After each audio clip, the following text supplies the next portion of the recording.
You are listening to the E2C Network, where the Auburn family speaks. Hello and welcome to War Horses, the only college equestrian podcast that will take you through the joy and the pain of the 2022 NCEA National Championships. I'm your host, Auburn Elvis. Let's talk about some college equestrian.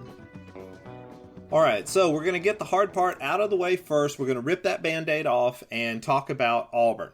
Auburn was in the last quarterfinal of the day on day one, going up against SMU. So, the first two events were fences and horsemanship, and these are Auburn's best events. So the idea was for Auburn to run out to a great big lead, and then it really wouldn't matter if some of the points were lost here and there in the other events. And that plan almost worked. In fences, Auburn won 3 of the 5 points. Emma Kurtz, Ava Stearns, and Sophie Steckbeck all won their points. This was a fine result, but ideally Auburn probably would have liked to have taken 4 points here, but they didn't. Okay. I will say that SMU did a really good job of staying close with Auburn here. SMU's Taylor Madden rode very well and made it hard on Ellie Ferrigno to get that point. And if the random draw had maybe sent Ferrigno against one of the other riders, then she probably would have gotten a point. She didn't, but if she had been matched up against somebody else, she might have, because she had a pretty good ride. It's just that Madden had a better one. So the difference between winning 3-2 or 4-1 for Auburn was probably a little bit of it was the random draw, and some of it was just, SMU rode well enough to stay close. In the other event, horsemanship, the usual trio of terror that is Olivia Tordoff, Taylor Searles, and Deanna Green, they were in full effect. They visited that terror down onto their opponents. Each of them took their points. But again, Auburn was probably hoping to get, at least one of the other riders in this event to get a point as well. That didn't happen. The two Auburn riders that didn't get their point, if the draw had gone a little bit differently, at least one of them probably would have gotten a point. So, but again, it's all random. Nobody controls that. You just go against who you're matched up with and you see what happens. So at the half, Auburn was up 6-4, but I think they were hoping that maybe they could have been up a little bit more because the two events that were coming up, Auburn isn't as good at. So the first event that got going in the second half was Equitation on the flat. And this has been an up and down event for Auburn and lots of teams. It's just hard to get good, consistent flat rides this year. I don't know what it is, but it's just been the modus operandi for most teams. Some days they ride well, some days they don't. So here we had Auburn's Emma Kurtz and Ava Stearns. They won their points, but the other 3 riders for Auburn did not. And when you look at those scores, the random draw actually probably worked out in Auburn's favor, because if it had been rearranged a little bit, they might have even lost another point. It might have gone 4-1 towards SMU. So going 3-2 to SMU was actually probably a good result for Auburn based on the way they rode. That's just the way it is someday. So, SMU probably kind of went away from that thinking, man, we probably should have had another flat point. Anyway, Auburn basically didn't do great on flat, and SMU did. So 3-2 for the Mustangs. So they pull a little bit closer to Auburn. Going into reining, in fact, it was an 8-7 lead for Auburn coming into the final event. Now, reining is not a great event for Auburn this year. Don't know why. These are the same riders as last year. Last year, these riders were getting about almost 4 points per meet out of 5, which is really good. Best in the country, in fact. But this year, those same riders are getting about 2 points out of 5, which is mediocre to not good. So, don't know why that is. But same girls aren't doing as well or didn't do as well for Auburn this year.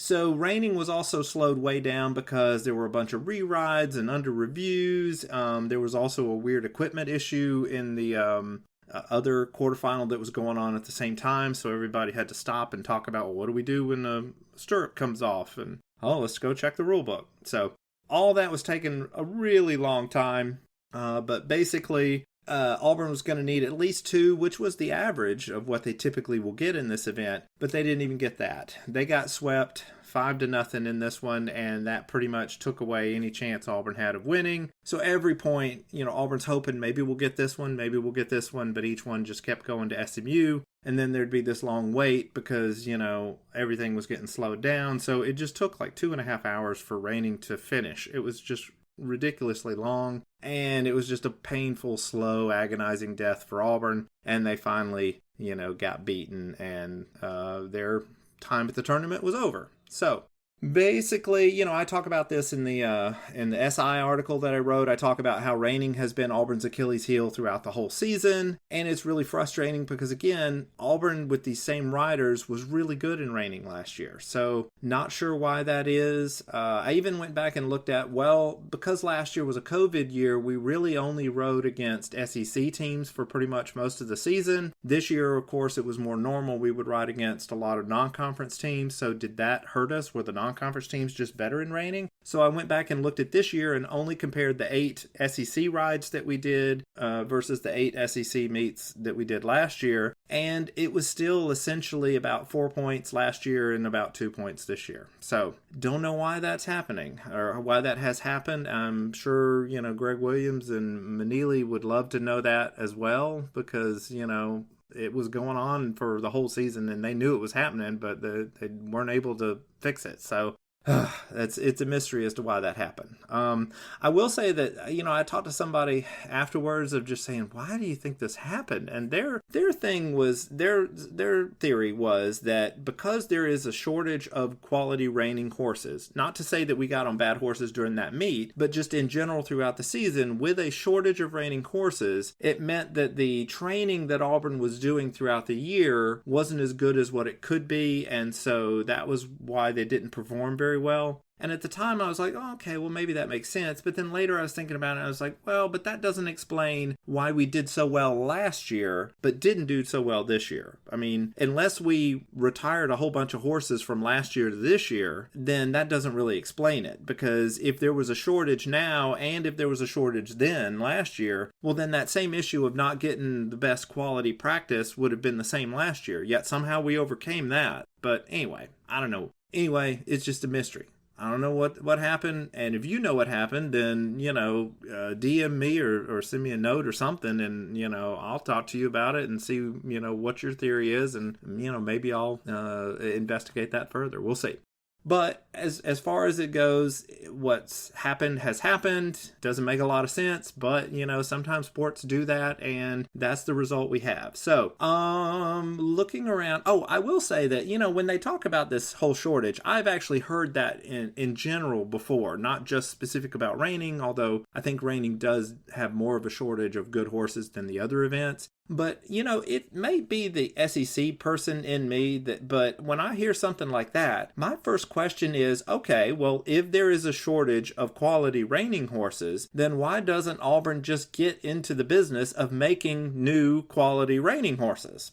Now, obviously, I don't know exactly what goes all into horse breeding and training and all of that, but I do know that it must be financially viable for somebody to do it because somebody does do it. So if it's possible for somebody to do it, then it must be possible for Auburn or any SEC school to do it. So Auburn needs to get into the horse breeding and training business so that in the future, that we know that Auburn always has good supply of horses to ride on. So, let's make that happen. And I'm sure that some of you listeners who are not necessarily SEC people might be laughing at what I'm saying, because I'm sure it's very expensive, I'm sure it's very difficult, and I'm sure it takes a long time to do. But this, again, is the SEC we're talking about, and money, effort, and time are all lesser concerns to winning. So if there is truly a lack of quality horses out there that's holding Auburn or any SEC school back, then the obvious answer is to get into the quality horse making business pronto. So, back to the whole reining thing. Yeah, no clue what happened. It just is what it is. So, but Auburn's just one of the teams of the 12 teams that were in the tournament. And I know that there are folks from other schools that listen to the podcast. So, and I know this because some of y'all stopped me at the tournament and said, hey, I listened to the podcast. So, and you weren't wearing Auburn gear. So I assume, you're for some other team. So after this commercial break, we will go back and go over the whole rest of the tournament and see how that went. Hey Auburn fans, I want to take a quick timeout from this episode to bring your attention to something very special. Here at the E2C Network, we pride ourselves on bringing you the best content for Auburn fans out there. And best of all, it's free to you. But just because it's free doesn't mean there aren't costs, especially when you have a library of hundreds of podcasts, videos, blogs, and more. Many of you have reached out and asked how you can support this network in the past. Well, now I have your answer. It's called the E2C Network Booster Club over at patreon.com/E2C Network. There you'll find a membership monthly reward system where you can sign up for as little as $1 and get different perks at different tiers. Some of those perks include things such as apparel, eligibility to join us on future podcasts, recognition as an E2C Network booster, exclusive communications, and bonus content that is available nowhere else. If you love this network and want to help us keep producing podcasts like this one, please head on over to patreon.com/E2C Network to join the E2C Network Booster Club. You can also get there by going to our website, e2cnetwork.com/support. Whether you decide to join or not, we are still so appreciative that you would support us by just listening and being here, because each and every one of you is part of our E2C Network family. Well, that's it. Timeout's over. Let's get back into the episode.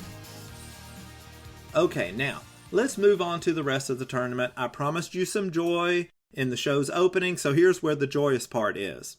First, let's talk about the World Equestrian Center. Now, for the last dozen or so years, the Equestrian National Championship has been hosted in Waco, Texas. And I'm not sure if there was any real reason other than it was centrally located, and that's where Baylor was, and they offered to be the host. So for years and years, Baylor hosted it, and all the nearby schools would bring in lots of horses for it. The schools that weren't as close would, still bring in horses, just not as many as those Texas teams. And it was just kind of the default place to hold the national championship for years and years. Well, recently, a new facility started being built down in Ocala, Florida. And Ocala, Florida, if you don't know, is known as a very big horse town. There's a lot of it was, with that being built, the NCEA decided to put out some bids and say, okay, we might move the national championship. So they looked at different places, and I think they even, put in an RFP or whatever to the Equitation Center in Waco and said, hey, we could stay there. And they had actually done some improvements over the last couple of years over there. They did some work on the outside of the building and added another part of the facility. It's just that the inside was still a little dated. So, not to trash them or anything. It's just that, newer places have been built since the Equitation Center in Waco had been built. And I think that's where the interest was, on the part of the NCEA to say, what are our options now? It's a different world. And so I think maybe, some place in Kentucky they might have looked at a place in maybe in Ohio or out in California or something like that. So they looked around at different places, and there's this one in Ocala called the World Equestrian Center. So this place is basically a resort for horses, and it also has nice features for the humans that these horses would bring along with them.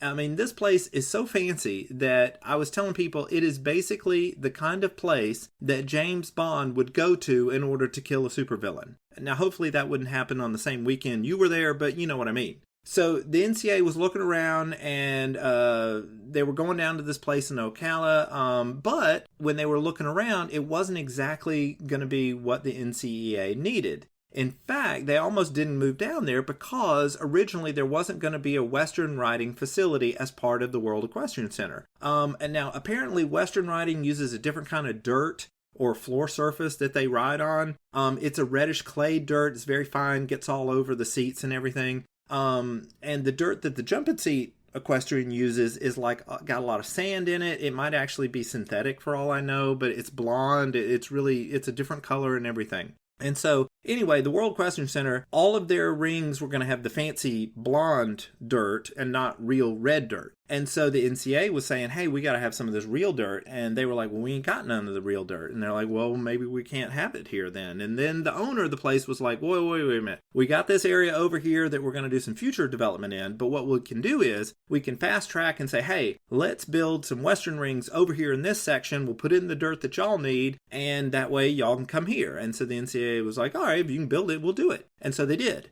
And that's why, and what that does is it also means that not just the NCAA can use the World Equestrian Center, but now, American quarter horse events can come and other Western events can come and ride there because now they have the red dirt. So anyway, that's why, if you were there this weekend, you probably noticed, one, that the two rings that everybody was competing in, the Western Ring and the Jumping Seat Ring, they were really far away from each other. They were a half mile away. And none of the golf cart paths were straight between them. They all kind of meandered around a pond or, another little jumping seat arena. There was no direct walking path. There was no direct cart path, no direct street to get over there. You had to kind of work your way around over there and find the place. And the reason for that is because it was not originally part of the Phase 1 development. If it had been, they'd have probably put one right there in that central courtyard area, so it would have been even more convenient. But as it was, it was a little bit of a challenge to do that walk because it was a half mile. But the way things worked out, you probably didn't end up making that walk more than 4 times in a single day. So again, you got your 2 miles worth of steps in, but we all need a little bit of exercise, so there you go. Of course, if you don't want the exercise and you're rich, you just rent a golf cart for like $90 a day and you drive anywhere you want. And that's the cool way to do it. Now, I'm not made of money, so I didn't do that, but I'm pretty smart, so I brought a bike and I rode a bicycle around, and it was really cool, and it made it very easy. I could get from one ring to the other in under 4 minutes. I timed it. Did a little time-lapse video and put that on Instagram, or maybe it was on Twitter. Anyway, y'all probably saw it. So that's the way to go, but you can always walk if you wanted to. There were people doing that. So basically, if you go next year, bring a bicycle or bring a ton of money. But regardless of whether you walked around, you rode a bicycle, or you traveled in style on a golf cart, it was still a top-notch facility. I talked about, let's see, there's ponds, there's these beautiful horses and people just going everywhere. There was one day where it was raining in the morning, so I had to do some of my videos in the hotel. And yes, they have a fancy hotel right in the middle there. It's called the Equestrian. And so they've got all these hallways and ballrooms and whatnot. So I'm snuck over into one little corner and was doing one of my videos. And while I'm setting up, these two blonde Swedish girls walk through, and they're talking not in English in what I think is Swedish. And I'm pretty sure it was Swedish because later on in the day, out in the main outdoor arena that's there in the courtyard, there was some international competition going on, and some Swedish person won it, and they were showing the Swedish flag on the Jumbotron and playing the Swedish national anthem. So I think one of those two girls must have won something. Anyway, very fancy place. So back to the action of day one for the NCEA. Yeah, there was lots of other stuff going on besides the NCEA. That's how big this place was. So the NCEA, on day one, you had all of the quarterfinals going on in just the dual discipline teams. So first quarterfinal was Oklahoma State and Fresno State. Now, I figured that this one was going to be sort of heavily towards the Cowgirls, and I was right. Right out of the gate, Oklahoma State won fences 4-1. Now, in the very next event, horsemanship, Fresno State came back and won it 4-1. So you figure, okay, maybe this is going to be close. Nope, it was not going to be close. In the next event, the flat, Oklahoma State won that 3-2, and then in reigning, Oklahoma State won that 4-1. So Oklahoma State advanced into the semifinals. Now, their next opponent was going to be the winner of Georgia versus TCU. This meet also started out with fences, which Georgia won that 3-2. Then they had horsemanship, which Georgia won 3-2 as well. So at the halftime, Georgia had a 6-4 lead, and you're thinking, okay, Bulldogs are in control here. Well, TCU had other ideas. They put the hammer down and they did not look back. On the flat, TCU won that 4-1, and then and that's really impressive because Georgia has a good flat team. So TCU, that's where they broke them right there. And then they followed it up with reigning, and they won that 4-1 as well. So kind of a disappointing first round exit for Georgia. They did basically what Auburn did, and not so great. And so basically TCU advanced, and they were going to face Oklahoma State in the semifinal the next day.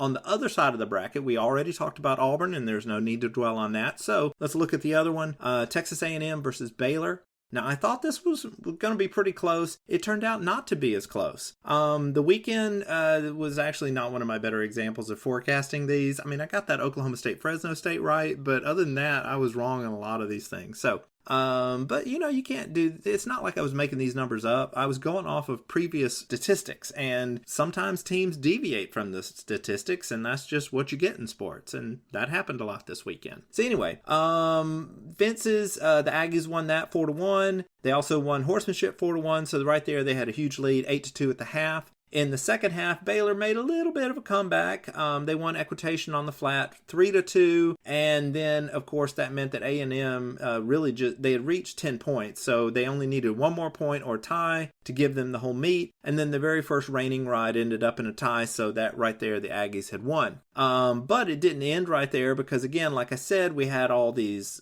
rides going under review and everything got really slowed down. One Baylor girl, the darn stirrup came off the horse when she was riding, so they had to stop and go out and pick up the stirrup and look at it, talk to everybody about, have you ever seen a stirrup come off? And then they'd be like, well, yeah, well, what do we do when that comes off? Oh, I don't know. Let's go check the rule book. Hey, these people don't have anywhere else to go. So they go and they do that, and then they finally say, hey, guess what? The rules say she gets to re-ride on the same horse. We just gonna fix that stirrup. And so she did that, and then, of course, the reining is happening at the same time for both quarterfinals, and so Auburn is having to sit here just slowly dying, in their reining event, and every reining thing you're like, oh, please, let's just get this over one way or the other, but nope, it stretched out for over 2 hours. And but anyway, we're not talking about Auburn. So this one also stretched out, and the A&M people probably wanted to leave too because they had already won the darn thing and they had things to do and pictures to take and whatnot. So anyway, everybody had to wait around for another 45 minutes just for them to finish, and then they were done. But then Auburn and all that happened as well. So the reining had finished up. The Aggies took it 3-1, which made the final score 13-6.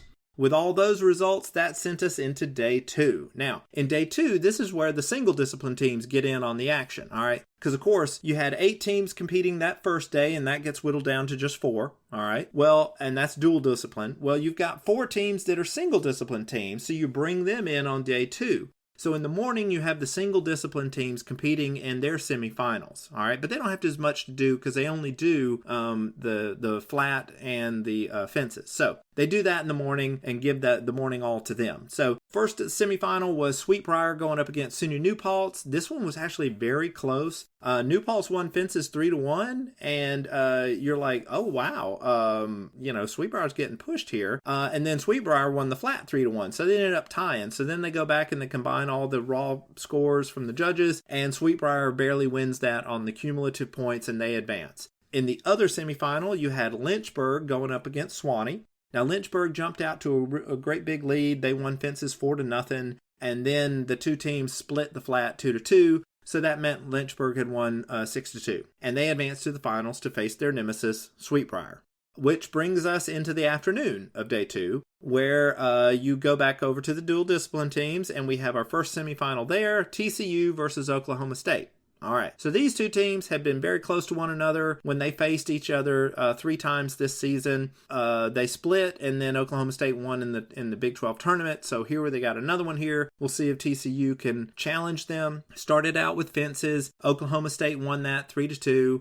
They also won horsemanship 3-2. So they got this same 6-4 lead that TCU had been down against Georgia the previous day. So maybe they're thinking, hey, all right, we're gonna flip this and come back and win. They did not flip it and come back and win. Instead, Oklahoma State won the flat 4-0, and then they won reigning 3-2. So the final score, Oklahoma State won everything, all of these events. So, the final score was Oklahoma State 13, TCU 6. The Cowgirls advanced to the finals. Now, in the other semifinal, we had Texas A&M and SMU. Texas A&M, they won the fences 4-1, and they won horsemanship 3-2, so they had a big lead at halftime, a 6-3 lead. Then things got even worse for the Mustangs in the second half. A&M won the flat 3-2, and then they won reigning 4-1. So the final score was Texas A&M 14, SMU 5. So the Aggies advanced to face Oklahoma State in the finals, and that's how basically day 2 went. So now here we are. Day 3, championship Saturday, here we go. Now, in the morning, again, we did those single discipline rides, the championship between Sweetbriar and Lynchburg. Now, these two teams have ridden against each other a couple of times every year since they both joined the NCEA a couple of years back, and Sweetbriar has won every single time. So they were the odds-on favorite to win again this Saturday. Well, right from the beginning, you could tell, well, maybe things ain't going to go that way. Lynchburg won fences 3-1. Now, if you recall, Sweetbriar didn't do great in fences the day before, but they came back and won. So they tried to do that again, didn't quite work out for them. Both teams got 2 points in the flat, making the final score Lynchburg 5, Sweetbriar 3. So Lynchburg pulled off the upset, beat Sweetbriar for the first time ever, and in doing so won the national championship. So let me tell you, those girls, their parents, they just went nuts. There was crying, there was wailing, happiness. They dunked that poor coach of theirs. He's like a 20-something-year-old kid, and they dunked him with the water. He didn't care. He was crying too. Just great job to Lynchburg. Heck of a performance. And what a time to finally get that, load off your back to beat Sweetbriar. Hats off to the Vixens too, though. I mean, because, there's a reason that it's such a big accomplishment, for Lynchburg to beat them. Lynchburg to beat them is because, Sweetbriar is pretty dang good. So didn't go their way today. Good job for Lynchburg, but I'm sure, Sweetbriar will be the favorite next year anyway. So, they'll be back. Then on we go to the afternoon. We have the dual discipline championship. All right, so we got Texas A&M and Oklahoma State. Well, this one was super close. Oklahoma State started out winning 3-2. Then A&M won. Oh, that was the flat. Then A&M won reigning 3-2. So everything was knotted up 5-5 at the half. On we go to the second half. Oklahoma State won horsemanship 3-2, and then fences came down to the very final ride. Where if the final ride, that final point had gone to Texas A&M, they would have won 3-2. And it would have been a tie, and they would have had a tiebreaker, and A&M would have won the tiebreaker because they had a lot of the raw score points. Instead, the ride point went to Oklahoma State, so they ended up winning that event 3-2, and the meet overall was 11-9. Very close meet, but Oklahoma State won the national championship. And very close. This was the third national championship tournament in a row where the final ride of the tournament has decided who the national championship would go to. So, and that's really what you want. You don't want it just somebody blowing out the opponent. You want a good dramatic finish to the season, and we've been getting that a lot lately. So good job, all of us. But hats off to Oklahoma State. They're the number one team for most of the season, and they got it done when it counted. Texas A&M was the number 2 team for most of the season, and you can see that they challenged Oklahoma State, but they didn't quite get it. And it was just a fitting ending for the season. This was the first time that a team that isn't a current member of the SEC has won the national championship. Texas A&M won a couple back before they were in the SEC, but now the SEC claims those. So this is the first time that, a non-SEC team has won it that is probably not going to get claimed by the SEC for a long time at least. So good job, Oklahoma State. They've been kind of close in some years, but this was their breakthrough year. They finally did it.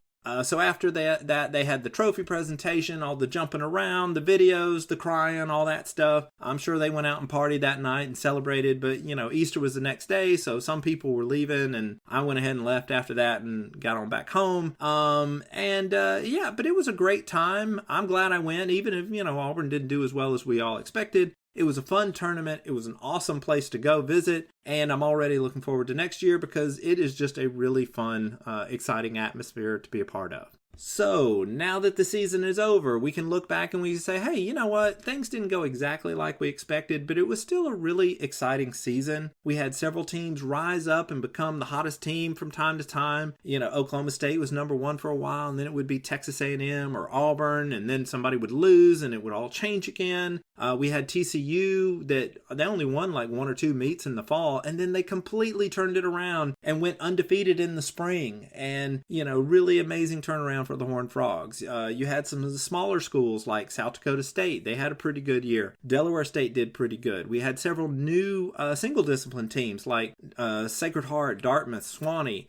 Swanee made it into the national championship tournament in their very first year. Good job, Tigers. And all in all, it was just a really good season. So I appreciate everybody who's been listening to the podcast or reading the articles or following on Twitter or Instagram. It's all been really fun. I experimented with some new stuff like the Memo Peas, some of the video segments that I did from the national championship, and it seemed to work out pretty good and got to meet a lot of riders and family members, so it was really fun.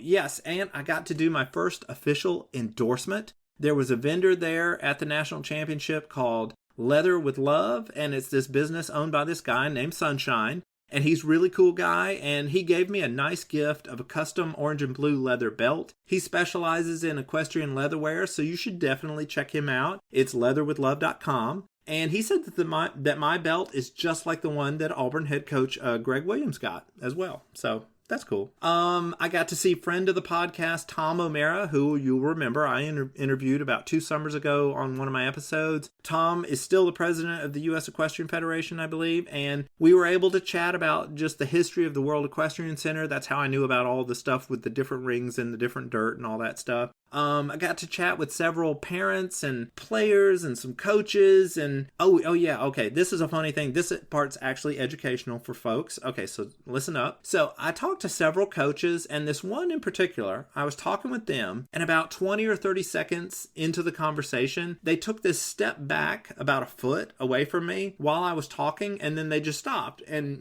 we continued talking for a little bit, but I could kind of tell they needed to go, so I kind of wrapped it up and they left. Now, when I'm relaying this to my wife, I'm wondering, well, did I say something? Why were they trying to get away from me? And she was like, oh, no. I've seen them all do that. She's like, what it is all these coaches, they can't be seen to have any kind of favoritism towards parents or anybody like that. So whenever they're talking to somebody, especially one-on-one, and, this internal clock hits about 15, 20, 30 second mark, basically they'll just take a step over to the side or a step back that sort of signals, okay, they've got to leave, you need to wrap it up. And yeah, it works. So basically that's the reason it was going, and they don't want to show favoritism, all that, and I understand it. So if you are a rider out there and you want to, you're listening and you want to go on to be a coach someday, just you remember, this is one of those social skills that you're going to need to develop. So when you're talking to strangers, especially if it's one-on-one, you need to have that running clock in your head so that, when it hits that whatever 20-second mark, you just take that step back as if you were going to leave. You don't actually leave, you wait, and then that signals to them, hey, you got to wrap this up because I got to leave. And then they do, and you do. So there you go.